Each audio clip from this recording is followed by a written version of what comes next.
Right, OK, well, keep your thoughts coming. It's time now for our Great British Debate. I'm asking, should kids be offered hormone therapy to change gender? Sajid Javid is set to launch a review into gender treatment for minors as he believes that the current system is failing children. Now, a recent interim report by the former President, Royal College of Paediatrics and Child Health found that shortcomings in the way children are treated for gender identity problems. The Health Secretary believes that vulnerable children are wrongly being given gender hormone treatment and says that the discussion of the topic is too toxic. So that's why we're discussing it today. So for our Great British Debate, I'm asking, should kids be offered hormone therapy to change gender?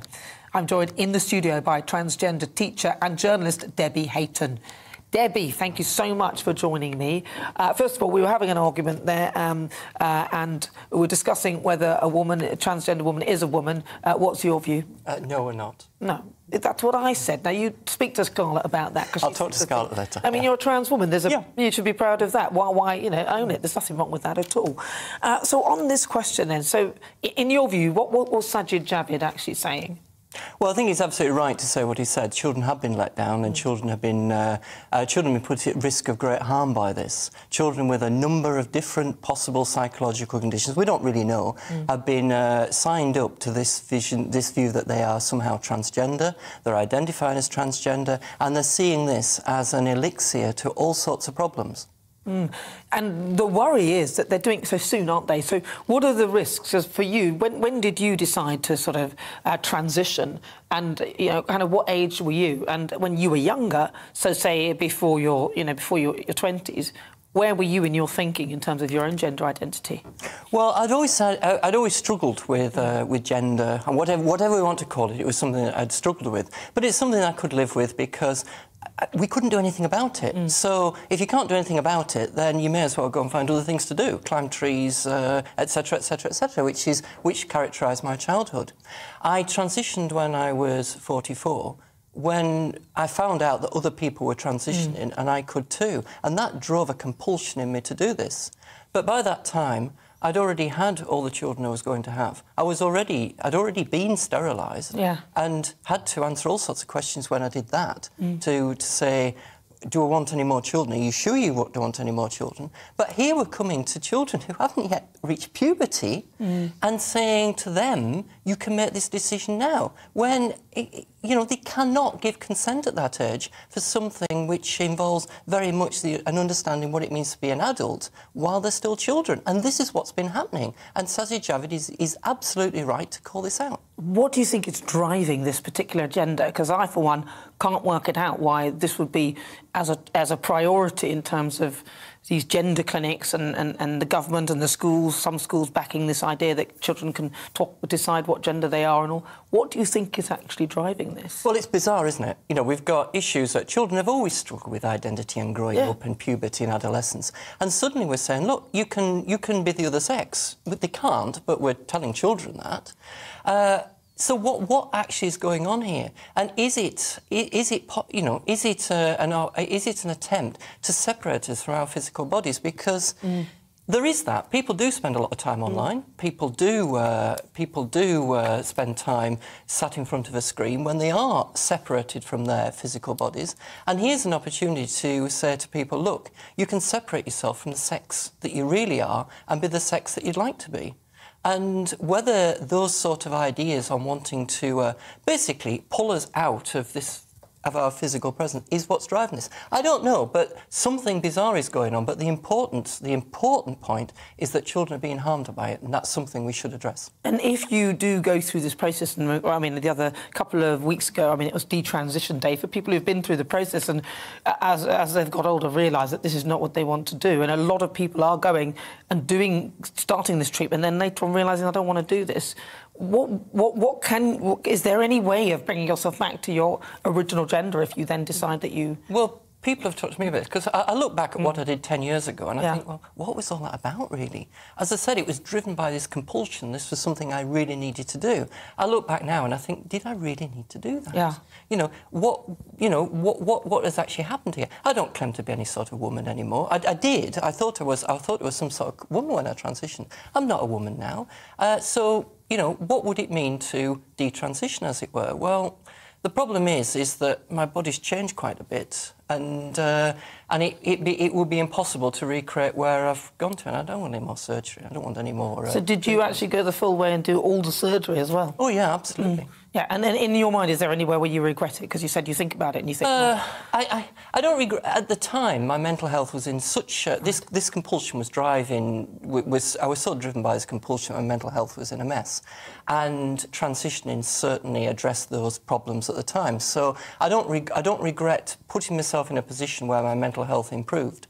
What I regret was being in the situation where I felt I had to do it, and certainly the impact on my family was just enormous at the time, and it was something I didn't really appreciate. All I was interested in was myself.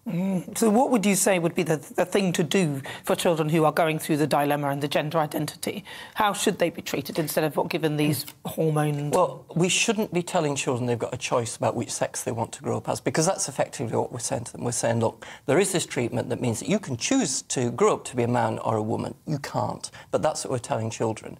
Now, not all the children who are referred to the Tavistock actually have this treatment.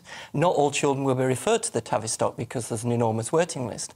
But for those who are not, what we're telling those children is there is this treatment that would actually sort out all your problems, but you can't have it because other people won't let you. Now, what are we doing to those children's mental health, their actual psychological development? This is the scandal that we should be talking about, and say to children, look, we shouldn't be telling children lies. Instead, we should be saying, well, you know, be the person you want to be. If as a girl you want to climb trees, and do that. And if you're a boy and wants to wear dresses, do that. But what we shouldn't be saying to children is, if you're a boy who wants to wear dresses, that might mean you're a girl. That's what we should not be doing. Well, listen, Debbie, it's been fantastic talking to you. Thank you so much for sharing your experience as well. That's Debbie Hayton. She's a teacher and a transgender campaigner.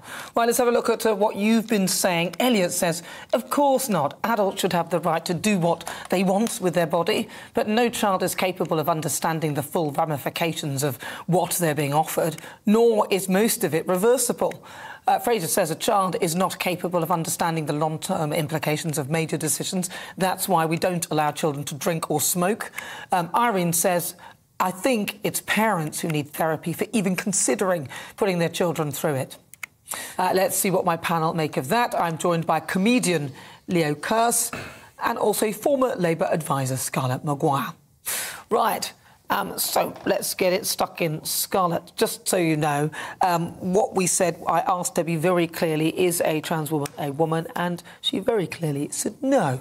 I know. A trans woman is a trans woman and a woman is a woman. So it is interesting that when she came out, she did talk about perception and said the fact that if you were sitting on a train, you'd point to her and say, that woman, rather than that tranny, and that does make a difference. You wouldn't say that tranny because that's slightly offensive. No, but if you were sitting on a train, you would say that woman. But what we were saying was that they are different, and you were saying that they are the same. They are clearly not.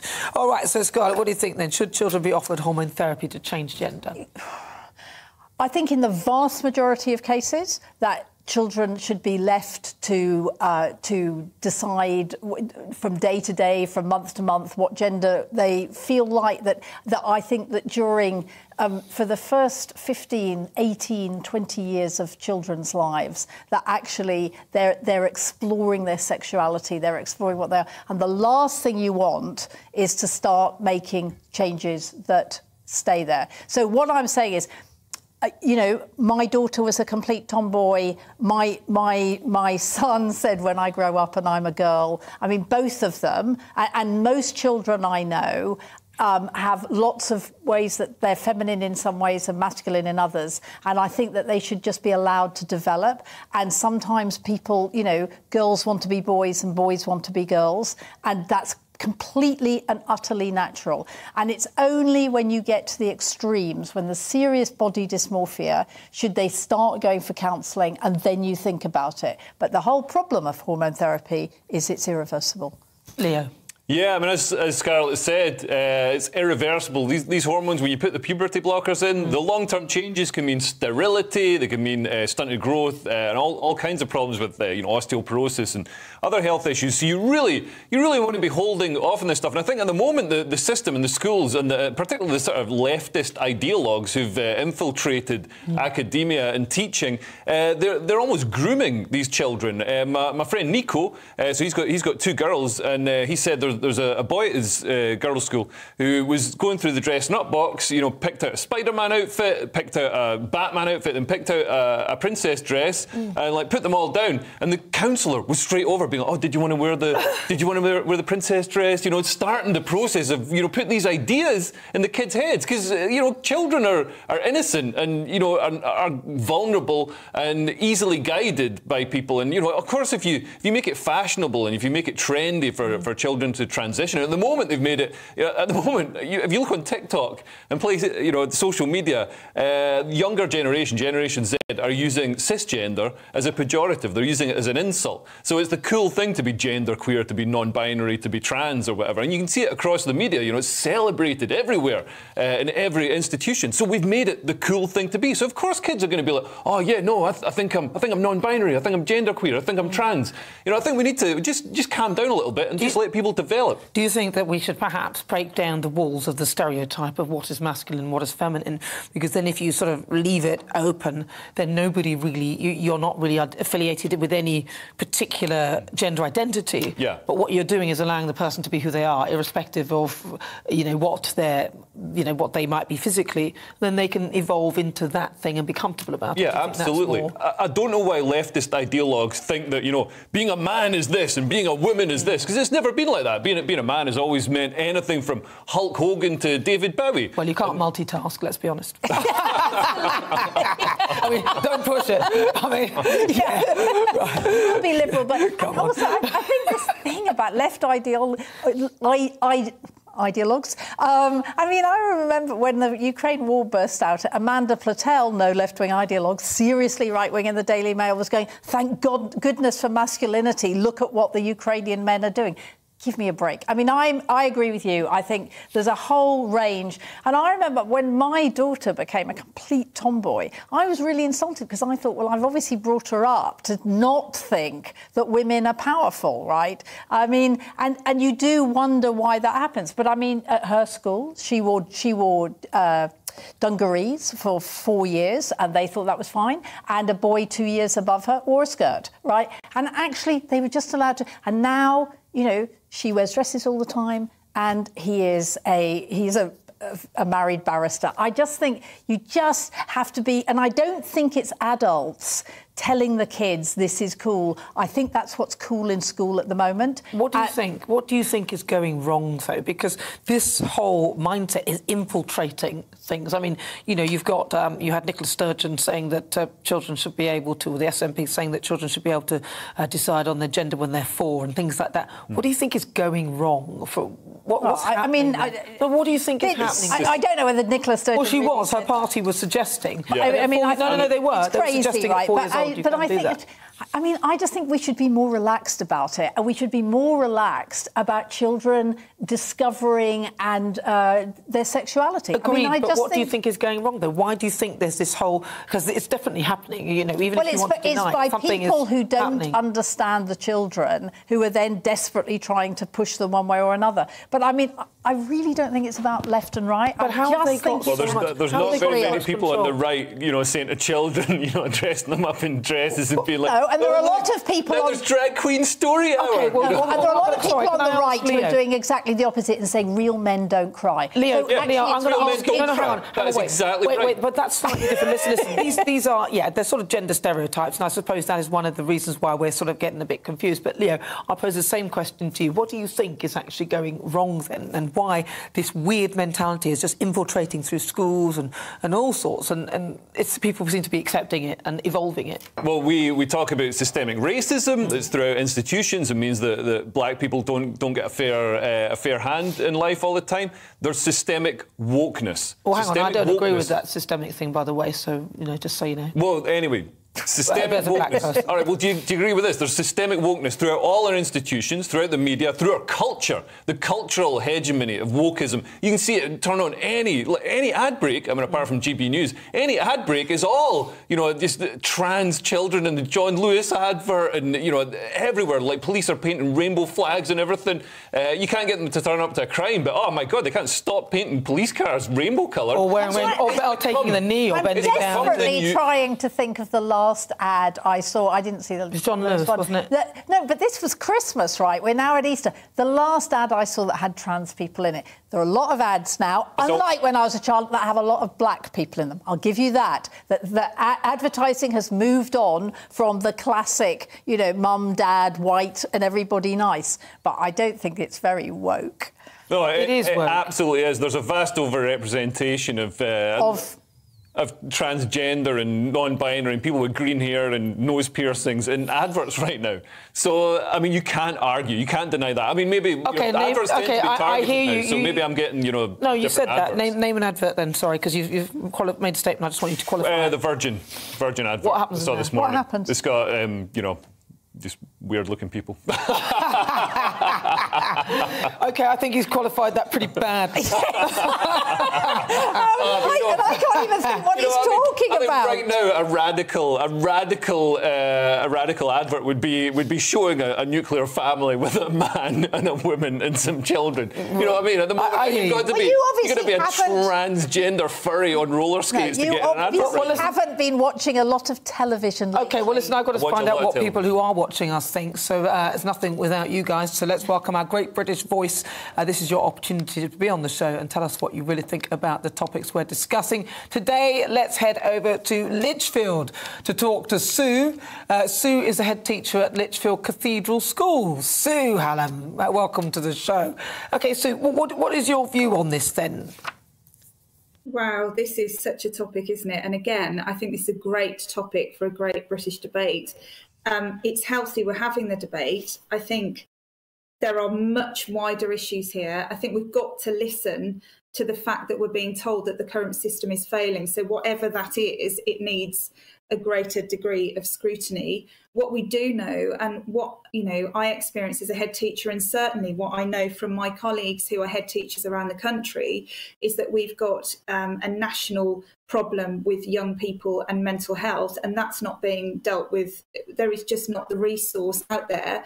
Lots of schools are putting in professionals, mental health professionals, to support their pupils because the parents can't get the support elsewhere because the system is underfunded, under-resourced. This is a particular issue that I think, if we are being told that the current system is failing, then we have got to listen and we have got to do something different. And I understand there's another report coming out later in the year, and we await with great interest what will be in that. But surely, Sue, your view then is sort of a yes or no. Then should children be offered hormone therapy to change their gender? And bear in mind, this is children. Do you think that that's a... I think children and parents should be offered all the support that's appropriate for the situation that they are in. And I think there's a much wider issue around this, that support is just not there in the way it should be. But specifically hormone therapy, Sue, what do you think? I think hormone therapy, again, you know, I'm a head teacher, not some kind of medical person. No, but just in your view.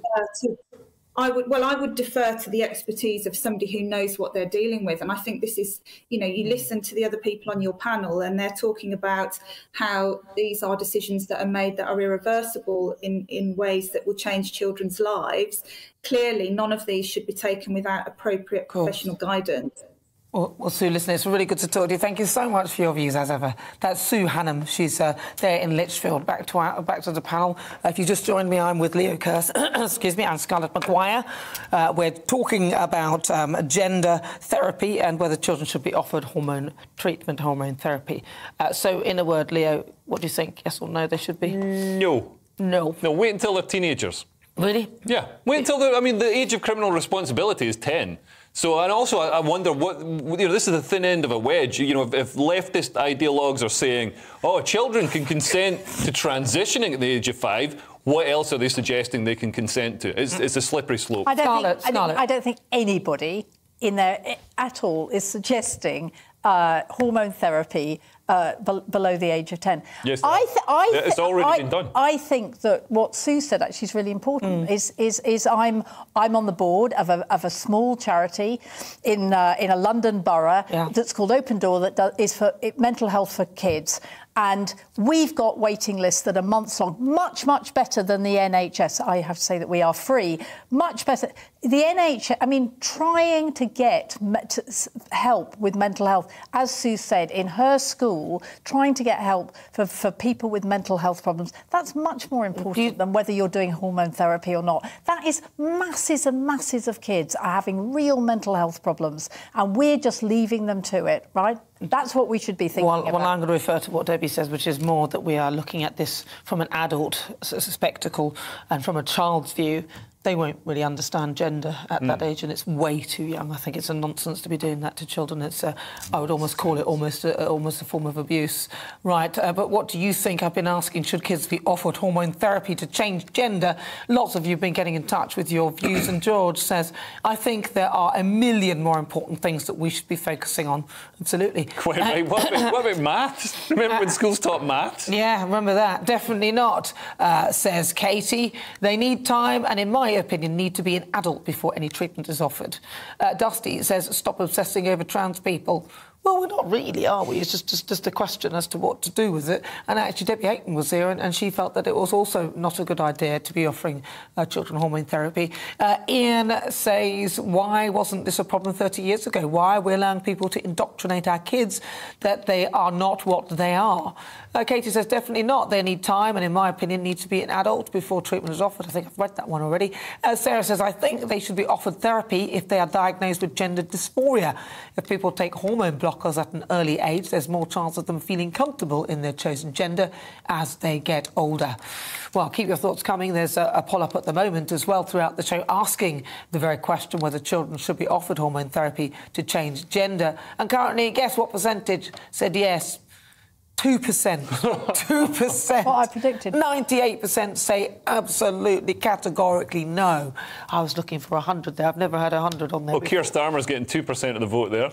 Well, there's somebody... Keir Starmer does not believe in changing gender young, right? Because he doesn't know what a woman is. Well, that's right. He specifically hasn't... It's just been completely ridiculous. And actually, you're really turning a very serious thing into just some sort of joke about woke, right? Scarlett, I think he's making a very valid point here that he didn't say that Keir Starmer was not able to define a woman. He wasn't prepared to do that. Right.